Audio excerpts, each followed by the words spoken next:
O historiador José Carlos Só, em pesquisa nos documentos da FUNAI, livros e outras instituições que se dedicam ao assunto, escreve sobre a origem e evolução das aldeias indígenas no litoral paulista, que segue.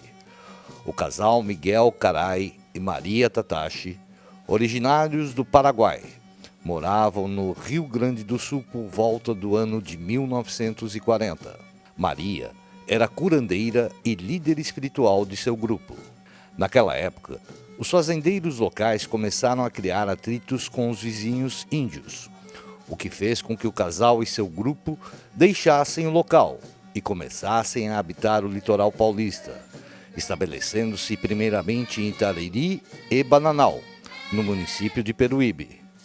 Logo após, migraram para a Aldeia Branco, em Itanhaém, e seu grupo era chamado de Mibiá, por ter vindo de longe. Ao chegarem no litoral paulista, os Mibiás encontraram os Tupi-Guaranis, que eram originários do litoral e conhecidos por Yandevas ou Xiripas. Depois da chegada do casal, Miguel, Maria e seu grupo, todos considerados Mibiás, começaram a ocorrer atritos com os índios das 3 aldeias do litoral sul, que eram Yandevas ou Xiripas. E Maria, para resolver o problema, por volta de 1950, levou seu grupo para as terras indígenas do Rio Silveira. A aldeia tem demarcados 8.500 hectares, dados de outubro de 2010, onde vivem Yandevas e Mibiás, que falavam a língua guarani. O local sagrado da aldeia é a Casa de Reza, e todos os anos, no dia 9 de janeiro, as crianças índias são batizadas com seus nomes guaranis. O nome indígena da cerimônia do batismo é Yemongaraí. Segundo informações do professor índio Antônio Macena, da EMIG Yemboeaporã, escola indígena municipal instalada na aldeia, as etnias que procuravam a beira-mar sabiam que lá estava o caminho que as levaria à terra sem males. O professor esclarece também que os guaranis tinham apenas um líder espiritual, que comandava o grupo inteiro, e seus guerreiros eram os Xondoras. Não havia, portanto, cacique nem vice-cacique. Antônio Macena conta ainda que foram os portugueses que começaram a organizar as tribos ou etnias para terem poder sobre elas, ficando a organização da seguinte forma: eram escolhidos pelos portugueses o primeiro cacique, o segundo cacique, o primeiro cabo e o segundo cabo policial. E esses 2 últimos, juntamente com um grupo de indígenas escolhidos por eles, tinham todo o controle da aldeia.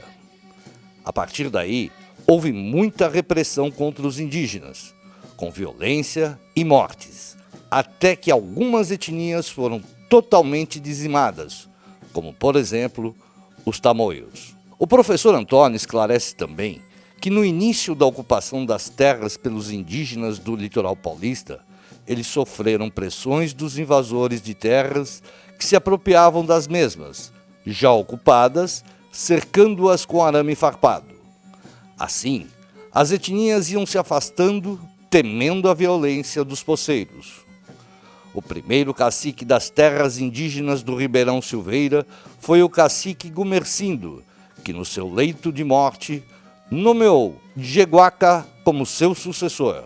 Antônio Macena conta que quando chegou na aldeia em 1980, trabalhou como líder da comunidade, auxiliando o cacique de Jeguaca a lutar pela demarcação das terras e a organizar um projeto de subsistência familiar, cultivando pequenas roças para plantio de mandioca, milho, batata doce, banana e cana-de-açúcar. Em seguida, lutaram por um posto de atendimento médico e dentário, que é mantido pela Prefeitura de São Sebastião. Em 21 de dezembro de 2000, foi criada a Escola Municipal Indígena Iemboeaporã, que significa lugar onde se aprende coisas boas, e que era vinculada a Emeife Boracéia.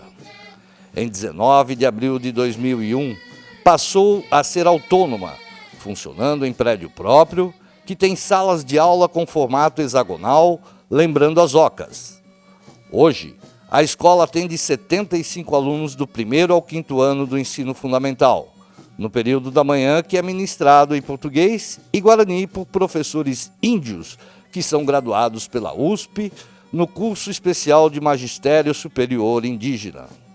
Ao término do 5º ano do ensino fundamental, os alunos têm continuidade dos estudos na Escola Estadual Indígena Cherubá-Equá, que significa Pai Celestial da Sabedoria, e que contempla o ensino fundamental a partir do 6º ano até o 3º ano do ensino médio no período vespertino.